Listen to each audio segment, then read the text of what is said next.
अब जो प्रसंग चल रहा है कि इस भक्ति रूपी बीज को और इस फसल को वही परिपूर्ण करेगा जो इसके बारे में पूर्ण ज्ञान हो जाएगा, जिसको जैसे किसान खेती होता है। हमारे हरियाणा क्षेत्र में नहर से सिंचाई की जाती है और गेहूं का फसल जो है सर्दियों में ही परिपक्व होती है। दिसंबर जनवरी के महीने में यहां इतनी भयंकर गर्म सर्दी पड़ती है, शीत लहर चलती है। हम अपने कमरे कक्ष बंद करके रजाई ओढ़ के कंबल जोड़ते हैं या कोई हीटर वगैरह लगा के अपने को ताप प्राप्त कराते। और उस समय उस किसान का खेतों में पानी लगाने का नहर का समय होता है।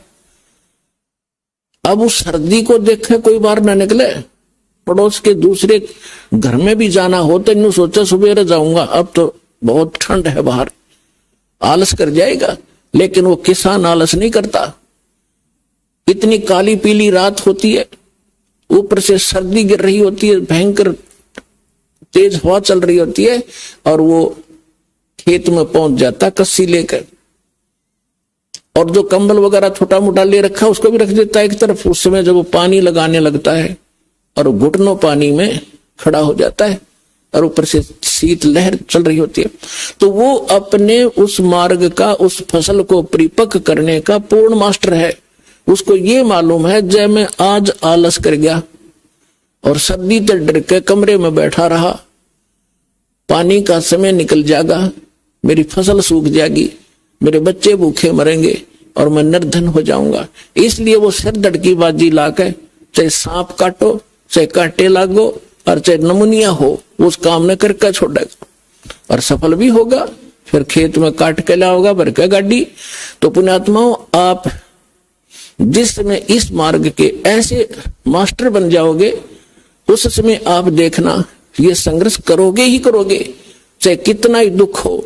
दुख तो मालिक के मार्ग में होता नहीं, लेकिन हम महसूस थोड़ा सा कर लेते हैं, परमात्मा फिर साथ रहता है। आप जो मालिक के लिए संघर्ष करते हैं वो कोई बालक थोड़ा ही है। पिछले इतिहास देख लो, मीराबाई ने संघर्ष किया, उसके साथ कैसे कैर ढाए थे और मालिक ने पल पल पर मदद की उसकी। विष का प्याला प्यार दिया था तो नहीं मरी। विष का गुण है, नाश कर देता है बॉडी को, और परमात्मा ने गुण बदल दिया भक्त के कारण। तो उसके हाथ में सब पावर है। तो हम अपने भगवान को, उस समर्थ परमात्मा को पहचान कर और इस मालिक के मार्ग को ग्रहण करके फिर इतना दृढ़ होकर चलना पड़ेगा आपने।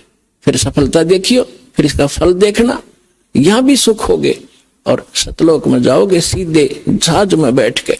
ये गारंटी देता है दास आपको।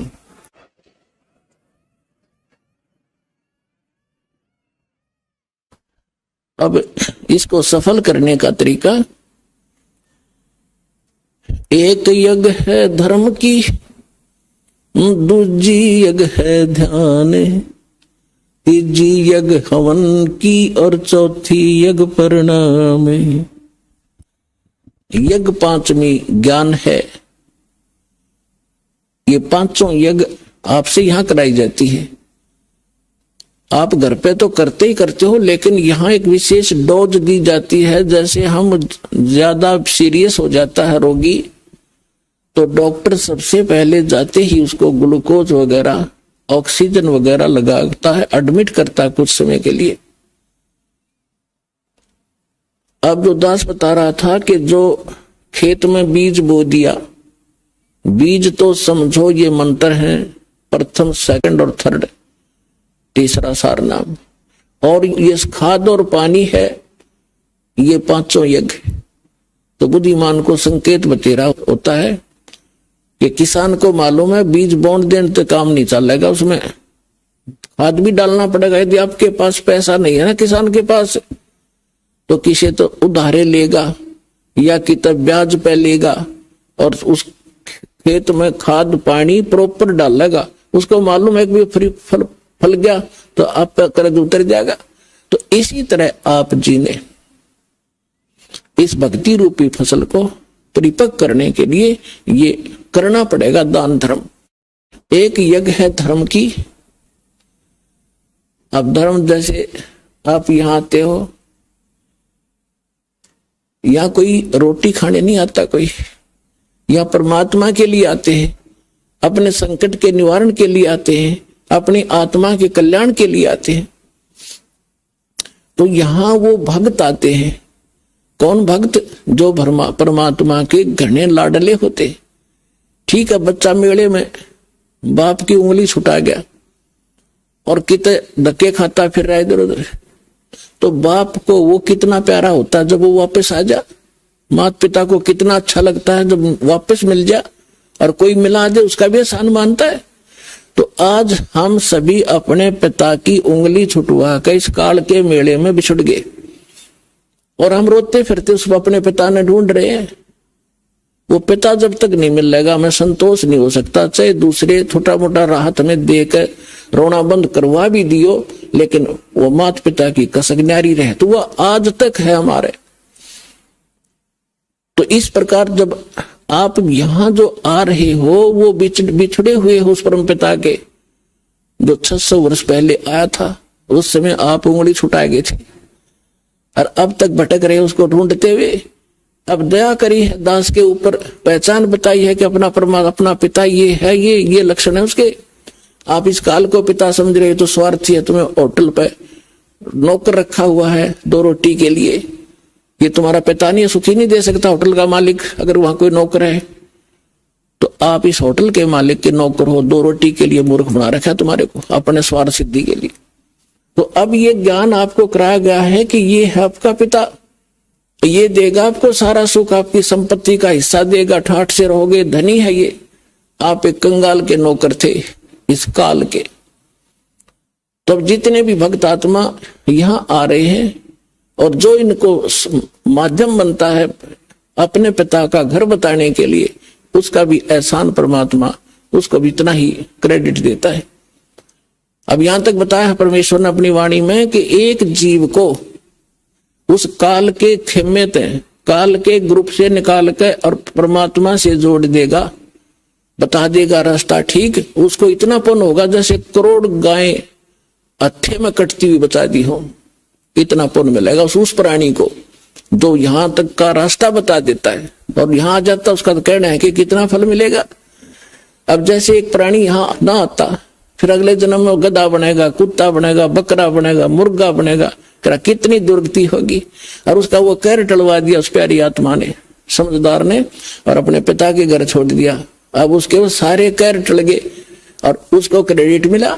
एक धनी का बेटा खोजा, बताने वाले को भी नाम दे देता है लाखों रुपए, ले भाई बेटी खोजा, गुम हो जाती है, बताने वाले को भी लाखों रुपए नाम देता है। तो ये क्रेडिट भगवान का इंटरनल है, बाहर दिखाई नहीं देता। परमात्मा के एक एक वचन पर विश्वास कीजिए और इस धर्म के मार्ग को आगे बढ़ाइए। अब यहां जो पुण्यात्मा आते हैं, परमात्मा के बच्चे आते हैं, विशेष प्यारे आत्माएं आती हैं, वैसे तो नहीं आते। बाकी और लोग गालियां देते हैं, वो ऐसा है, लूटता है, फलान करता है। ये तो यहाँ आने वाले को पता चलता हम लूटते हैं, क्या करते हैं। दास तो एक कुर्ता पजामा भगत वैसे दे देते हैं भिखारी को, या कोई पैंट कमीज, इससे अतिरिक्त कुछ नहीं मेरे पास। जो भी आता है सारा भगवान के बच्चों के लिए, सारी व्यवस्था में, खाने में, मैटों के लिए, पंखों के लिए, सारी व्यवस्था आपके लिए। किक पैसा परमात्मा का एज इट इज यूज होता है, और इसलिए आप फल रहे हो।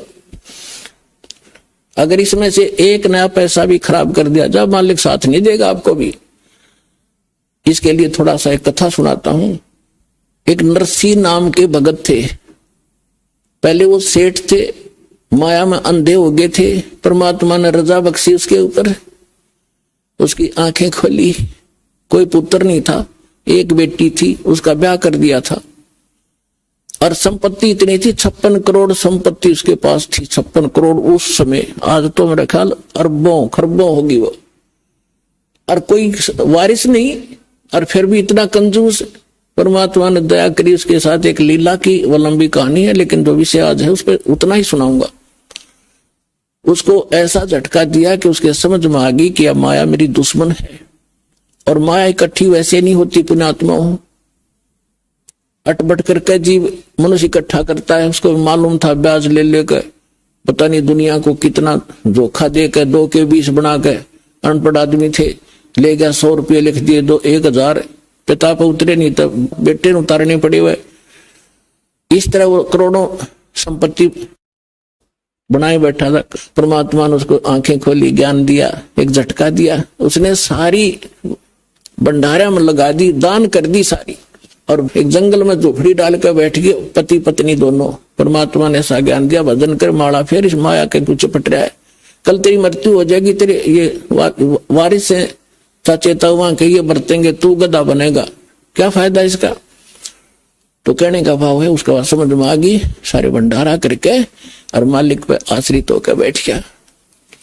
अपने आत्मा हमारा इतना दिल कमजोर हो चुका है कि हम वहां तक बुद्धि उठती नहीं ना, दिल डटता कि हम भगवान पर इतना विश्वास कर सके। जैसे कहते हैं कि तुलसी बेरुआ बाग में शीतत भी मुरझावे, राम भरोसे जो रहे वो पर्वत पर लहरावे। बगीचे के अंदर बूटा लगा दिया, पौधा लगा दिया, सिंचाई करते करते खत्म हो जाता है, मुरझा जाता है। राम भरोसे पर्वत के ऊपर कोई संभालने वाला नहीं, कोई सिंचाई करनिया नहीं, कहते राम भरोसे जो रहे पर्वत पर लहरावे। तो हमारा इतनी बुद्धि उठती नहीं, लेकिन इसको उठाने का ये प्रोसीजर है। एक दिन ऐसी दृढ़ता होगी आपके अंदर, सर्वनाश होता दिखा आपने, आप दृढ़ रहना भगवान के ऊपर, फिर देखना ऐसा बादल टल जाएगा, दुख का तो सोच भी नहीं सकते आप। अब नरसी ने क्या किया, झोपड़ी डालकर बैठ गया। पहले उसकी हुंडी चला करती थी। हुंडी मीन जैसे आजकल बैंक है और बैंक में ड्राफ्ट बनाया जाता है, उतने पैसे जमा करा दो, उनको आप लिख कर दे देगा बैंक की तरफ से कि ये 10 लाख रुपए का ड्राफ्ट दे दिया। आप किसी भी शहर में जाओगे, उस बैंक से आप वो पैसा वहां ले लोगे, रास्ते में वो एक कागज आपके पास होगा, कोई चोर उचक्का उसको ले नहीं सकता, पैसे को आपसे छीन भी लेगा, आप तुरंत कार्रवाई कर दोगे, वो कैंसिल हो जाएगा। तो इस प्रकार पहले हुंडी बनाई जाती थी, और हुंडी बनाने के लिए राजा लोग अपने शहर के धनी व्यक्तियों को ऑथराइज कर देता था कि ये सेठ इन शहरों में ये हुंडी बनाने के अधिकारी हैं, इनकी इतनी संपत्ति भी है, इतने अमाउंट तक की वो बना सकते हैं, जैसे 10 लाख की या 20 लाख तक बना सकते हैं, या जैसा उनको बता रखा था। तो उनकी वो हुंडी बनाता था पहले, इतना धनी व्यक्ति था। कौन? नरसी मेहता। 4 महात्मा थे, साधु भक्त। उन्होंने द्वारका जाना था भगवान के तीर्थ स्थल पर, 500 रुपये ले रहे थे वह चांदी के। उन्होंने सोचा चांदी के 500 रुपये लेकर जाएंगे, रास्ते में कोई छीन लेगा, हुंडी बनवा लेते हैं। और हुंडी वालों की लिस्ट सब शहरों में सबके पास होती थी, सब जो भी हुंडी लेने देने वाले सेठ थे, और उनके साइन और उनकी कोड वर्ड भी उनको पता होता था। तो उन्होंने सोचा चल हुंडी बनवा लेते हैं। उनको पता था कि यहाँ एक नरसी नाम का कोई सेठ है, वो हुंडी बनाता है। उस समय वो सेठ निर्धन हो चुका था, लेकिन राम नाम का धनी हो गया था। कबीरा सब जग निर्धना और धनवंता ना को, धनवंता सो जानिए। जिस पर राम नाम धन पर नकली संपत्ति तो ये रह जानी थी, असली धन मिला नरसी को, जंगल में बैठ गया झोपड़ी डाल के। अब वो नगर में गए, उन्होंने पूछा भक्तों ने कि अभी हमने हुंडी बनवानी है, या हुंडी कौन बनाता है? हमने सुना नरसी सेठ बनाता है, उस नरसी का घर कहाँ है? तो उन्होंने, गांव वालों ने तो मजाक पा गया था, अग्नाश कर दिया। अब समाज का, संसार और भगत का, जगत और भगत के विचारों में और क्रियाओं में अंतर होता है दिन और रात का, इसलिए उनके मतभेद सदा से बने हुए हैं। तो वो लोग कहने लगे कि अच्छा नरसी, अरे नरसी तो भाई बहुत बड़ा सेठ है भाई, बिल्कुल वो तो, लेकिन आजकल नखरे करता है वो। तो महात्मा बोले भाई क्या नखरे करता है? अखबार लेता नाटेगा और ज्यादा दबाव देगे जो बनाओगा वो आजकल। बोले भाई है कहाँ? वो भाई सेठ है, लेकिन आजकल भगत बन रहा है, बाहर जंगल में बैठता, वही हुंडी हांडी बनाता है। और उन्होंने सारी पक्की जचा दी, भाई ठीक है, वो जाकर कहे भाई नरसिंह जी कहाँ है? कि ये रहा भाई नरसिंह जी, आ जाओ, आओ महात्माओं बैठो। आगे वो 500 रुपये रख दिए। अगले सेठ जी हमारी ड्राफ्ट बना दे। अब उसने नरसिंह ने कहा कि महात्मा जी मेरी हुंडी कैंसिल हो ली है, मैं सेठ नहीं रहा, मैं कंगाल हो गया, आपने दिखता नहीं मैं यहां बैठा हूं जंगल में। उन पक्की जचगी, वो जो कहे थे गांव वाले सारी सच्ची आएगा, ये तो नरा निकम्मा है। वो लाग गया कहने, उनको संत थे गुस्सा हो गए कि सचमुच वो साची कहे थे गांव वाले, तो नखरे करता आजकल और भक्तों के साथ तो मजाक करता है, तुझे पता नहीं भगवान तुझे श्राप दे देगा, न्यू कर देगा। अब उसने समझ गया उनकी भाषा से नरसिंह कि ये तो हमारे साथिया ने चंगरा रखे हैं और जितनी कहूंगा उल्टे पड़ेंगे ये, और कुछ है भाई महात्मा है साधक है, कुछ उठ पटाक मेरे ऊपर श्राप दे देंगे तो भारी पड़ जाएगा। तो उसने सोचा भाई इनका पीछा भी छुटवाना है, एक कागज मंगवा लिया कि महात्मा जी कागज ले आओ। वो कागज ले आए, उसने लिख दिया सांवल सा, क्योंकि कृष्ण का पुजारी था, श्री कृष्ण जी का पुजारी था, सांवरिया भगवान का। उसने लिख दिया सांवल सेठ, सांवरिया सेठ यानी श्री कृष्ण, और आपके दास के पास आपकी 500 रुपए की धरोहर रखी है और आप इन महात्माओं को 500 रुपए द्वारका में दे दियो। अब वो तो लेकर कागज चले गए। पीछे से क्या किया उस सेठ ने, उस 500 रुपए की चांदी के 500 रुपए का खाद्य सामग्री मंगा ली भोजन भंडारे की और भंडारा कर दिया, परमात्मा की निमित्त सारा खिला दिया। अब उन महात्माओं ने जाके वहां द्वारका में पता किया कि भाई एक सांवरिया नाम का कोई सेठ है, उससे हमने हुंडी कैश करानी है।